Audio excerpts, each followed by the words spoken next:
এখন আমরা দেখব কিভাবে হচ্ছে ফাইল জিপ করতে হয়। জিপ করার পরে হচ্ছে কিভাবে অ্যাসাইনমেন্ট সাবমিট করতে হয়। সো এটার জন্য হচ্ছে ফর এক্সাম্পল আমি এখানে একটা টেস্ট অ্যাসাইনমেন্ট ক্রিয়েট করেছি।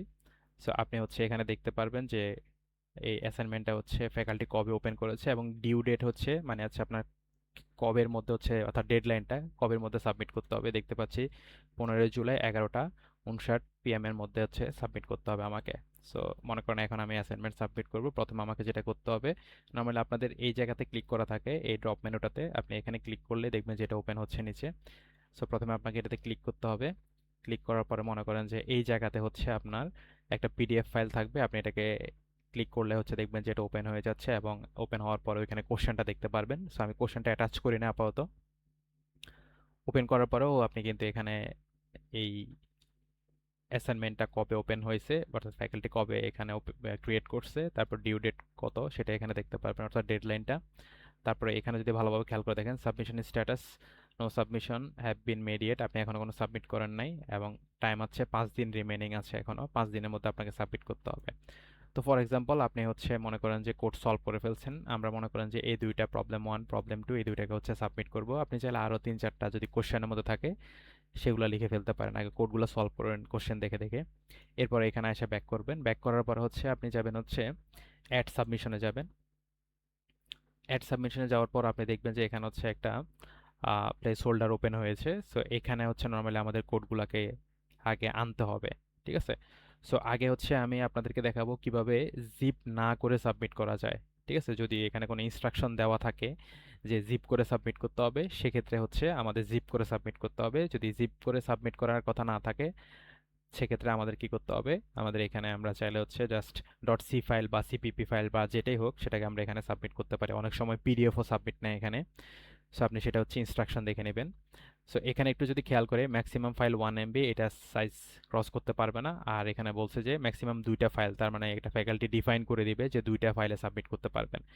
সো এখানে হচ্ছে আমাদের মেনলি কোডগুলোকে আনতে হবে। তো এটা করার জন্য আপনি কি করবেন, মাউসটাকে হচ্ছে এই যে ক্রসের এবং হচ্ছে মাইনাস যেটা আছে এটা হচ্ছে মিনিমাইজ আর এটা হচ্ছে ম্যাক্সিমাইজ। ম্যাক্সিমাইজের মধ্যে যখন মাউসটা আনবেন, আনার পরে দেখবেন যে এরকম অনেকগুলা আপনার লেআউট ওপেন হয়ে যাবে। আপনি যে কি করতে পারেন এখানে এটা এটা যে কোনো একটা চুজ করতে পারেন। সো আমি প্রথমে এটাতে ক্লিক করলাম, ক্লিক করার পর এটা লেফট সাইডে ওপেন হয়ে গিয়েছে। ওকে, তারপর হচ্ছে রাইট সাইডে দেখবেন যে রাইট সাইডে আরেকটা আমাদের উইন্ডো ওপেন করা আছে, আপনি এখান থেকে আপনার কোড ব্লক সিলেক্ট করতে পারেন অথবা যে ফোল্ডারে আপনার কোডগুলো সেভ আছে সেটাকে সিলেক্ট করতে পারেন। সো আমি হচ্ছে কোড ব্লকসে সিলেক্ট করলাম। ওকে, সিলেক্ট করার পর হচ্ছে এখন আমি যাব হচ্ছে এই কোডটাকে চাইলে আমি এখান থেকে এখানে সরি আনা যাচ্ছে না। সো আমরা যেটা করতে পারি এখানে রাইট বাটন ক্লিক করে ওপেন কন্টেনিং ফোল্ডারে যাব। যাওয়ার পরে দেখবেন যে আমাদের এখানে কোডগুলো চলে আসছে। সো এখন এই যে পিছনে যে লেফট সাইডে যে আমাদের অ্যাসাইনমেন্ট সাবমিশনের যে পোর্টালটা ছিল সেটা কিন্তু এখন জাস্ট হচ্ছে নিচে চলে গেছে, রাইট? সো এটাকে হচ্ছে আমরা কি করতে পারি, এই উইন্ডোটাকে আবার আমরা এখানে আসবো। এখানে আসার পর খেয়াল করে দেখেন আমরা এই রাইট সাইডে ক্লিক করব, তাহলে দেখেন যে লেফট সাইডে ওটা ওপেন আছে এবং রাইট সাইডে এটা ওপেন আছে।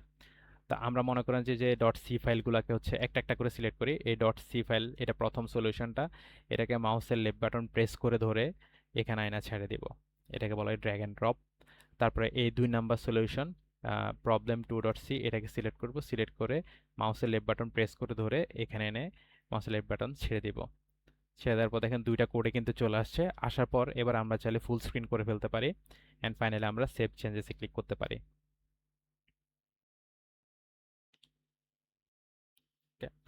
সেভ চেঞ্জেসে ক্লিক করার পর কিন্তু আমাদের এখানে সাবমিশনটা কমপ্লিট হয়ে যাবে। তখন আপনি দেখবেন এরকম submitted for grading, assignment was submitted 5 days early. তার মানে এখন যখন আপনি এরকম দেখবেন দ্যাট মিনস হচ্ছে আপনি আপনার অ্যাসাইনমেন্ট সাবমিট করে ফেলছেন।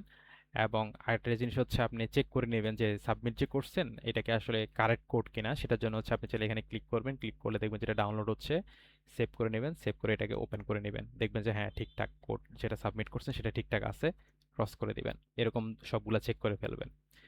এরপরে মনে করেন যে আপনি ভুলে মনে করেন যে এখানে দুইটার মধ্যে হচ্ছে একটা ভুল ফাইল সাবমিট করছেন, সেক্ষেত্রে আপনি কি করতে পারেন, যদি টাইমের মধ্যে অর্থাৎ যদি আপনার টাইম থাকে তাহলে অবশ্যই কি করবেন, এডিট সাবমিশনে যাবেন। যাওয়ার পরে দেখেন আপনি মনে করেন যে এই যে প্রবলেম নাম্বার 2.c এটা ভুলে সাবমিট করছেন। আপনার নর্মালি কোশ্চেনে বলা আছে যে একটা সাবমিট করার জন্য, মনে করেন যেটা আপনি ভুলে সাবমিট করলেন, তাহলে কি করবেন, এটা ক্লিক করবেন। ক্লিক করলে দেখবেন যে ডিলিটের অপশন আছে, আপনি কি করবেন, ডিলিটে ক্লিক করবেন এবং ইয়েস দিয়ে দিবেন। তখন দেখবেন যে এটা ডিলিট হয়ে গেছে। এখন হচ্ছে আপনি কি করবেন, এটাকে সেভ করে ফেলতে পারেন, অথবা যদি মনে করেন যে না ভুলে অন্য একটা সাবমিট করছেন, তাহলে আপনি কি করতে পারেন, আবার হচ্ছে যেটা কারেক্ট সেটাকে আবার হচ্ছে আপনি এখানে এনে ছেড়ে দিতে পারেন, আবার সেভ করে দিতে পারেন, শেষ। তাহলে আপনার কোড কিন্তু সাবমিট হয়ে গেল।